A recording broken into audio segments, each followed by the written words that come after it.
আসসালামু আলাইকুম সুপ্রিয় দর্শক, কেমন আছেন সবাই? আশা করছি সকলেই ভালো আছেন। আজকের ভিডিওতে আমরা দুবাই সংক্রান্ত বেশ কিছু গুরুত্বপূর্ণ তথ্য আপনাদেরকে দেওয়ার চেষ্টা করব। বর্তমান সর্বশেষ ভিসার আপডেট কী আছে, ভিসা বিষয় নিয়ে আমাদের কাছে অনেকেই জানতে চেয়েছিলেন।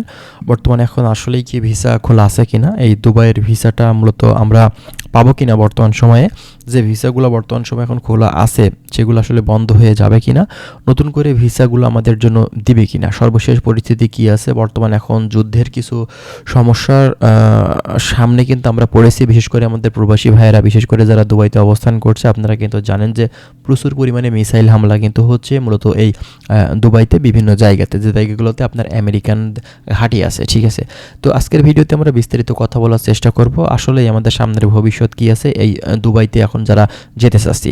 তো চলুন বন্ধুরা, ভিডিওটি শুরু করি। তার আগে অবশ্যই আপনাদের কাছে রিকোয়েস্ট করব, যদি আপনি আমাদের চ্যানেলে নতুন হয়ে থাকেন, চ্যানেলটি সাবস্ক্রাইব করে রাখবেন। আমরা প্রতিনিয়ত চেষ্টা করব দুবাইয়ের বিভিন্ন বিষয় সম্পর্কে আপনাদেরকে প্রতিনিয়ত জানানোর জন্য। চলুন শুরু করা যাক। প্রথমত আপনাদেরকে বলি যে দেখেন, বর্তমানে এখন দুবাইয়ের সর্বশেষ যে আপডেট চলছে ভিসার, সেটা হচ্ছে এখন পর্যন্ত আমরা জানি আমাদের জন্য যে ভিসাগুলো খোলা ছিল, বিশেষ করে আপনার high profession visa, Transguard visa, free zone visa, এই ভিসাগুলো এখন পর্যন্ত কিন্তু চালু আছে।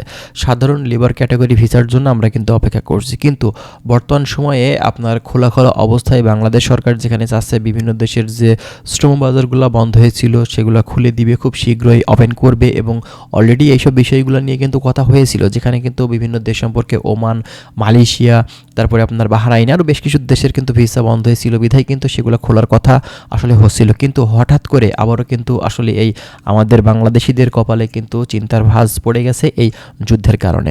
হঠাৎ করে আপনারা কিন্তু দেখেছেন যে অলরেডি এই ইরান, বিভিন্ন যে মিডল ইস্টের দেশ আছে সেই সব দেশগুলোতে কিন্তু হামলা চালাচ্ছে, বিশেষ করে সেখানে আপনার হচ্ছে আমেরিকানদের ঘাঁটি থাকার কারণে। তো এখানে প্রচুর পরিমাণে মিসাইল হামলা হচ্ছে, যেখানে কিন্তু বাংলাদেশি প্রবাসী ভাইরা সেখানে গিয়ে কিন্তু কাজকাম করেও শান্তি পাচ্ছে না।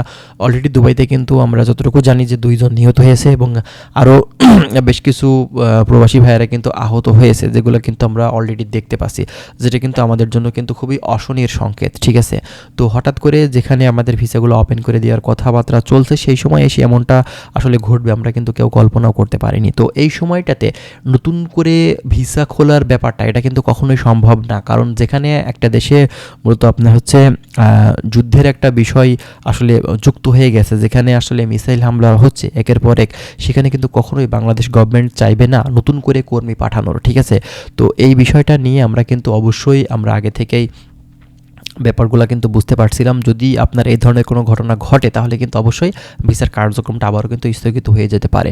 তো যে বিষয়টা আসলে মিডল ইস্টের জন্য মানে আমরা মনে করি যে হয়তো কার্যকর, কিন্তু এশিয়ার ভিতরে অন্যান্য যে কান্ট্রিগুলো আছে, যেমনটা মালয়েশিয়ার শ্রমবাজার, এক্ষেত্রে কিন্তু আমরা আশা করছি যে এই ধরনের সমস্যা এখানে হবে না, এবং আপনার এই ভিসা বন্ধ হওয়ার যে বিষয় সেগুলো আছে এটা কিন্তু আসলে না হওয়ার চান্স কিন্তু বেশি। কিন্তু মালয়েশিয়ার কিন্তু এই আপনার হচ্ছে দুবাইয়ের ক্ষেত্রে অবশ্যই এটা কিন্তু খুবই গুরুত্বপূর্ণ। আপনারা জানেন বর্তমান সময়ে কিন্তু এখন সবাই নিরাপদ আশ্রয়ে অবস্থান করছে, কেউ কিন্তু আসলে কোনো মানে অযথা কোনো বিনা দরকারে কিন্তু বাইরে যাচ্ছে না, এবং এখন পর্যন্ত আসলে নিজের নিজ নিজ জায়গাতে থাকলেও অনেকে কিন্তু সেখানে বিপদে পড়ছে।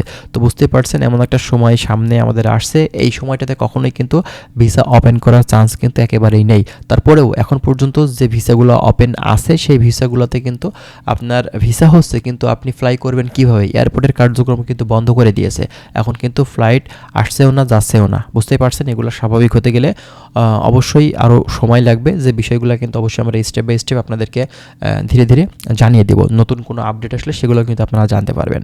তো যাই হোক, আমরা বিস্তারিত আরও তথ্য আপনাদেরকে দিব, অবশ্যই আমাদের চ্যানেলের সঙ্গেই থাকবেন। আমরা আরও বিভিন্ন ধরনের তথ্য আপনাদের সামনে কিন্তু উপস্থাপন করব। তো ভালো থাকবেন সবাই। আজকের ভিডিওটি আমরা এখানে শেষ করছি, পরবর্তী অন্য কোনো বিষয় নিয়ে আবারও কথা হবে। ভালো থাকবেন, আল্লাহ হাফেজ।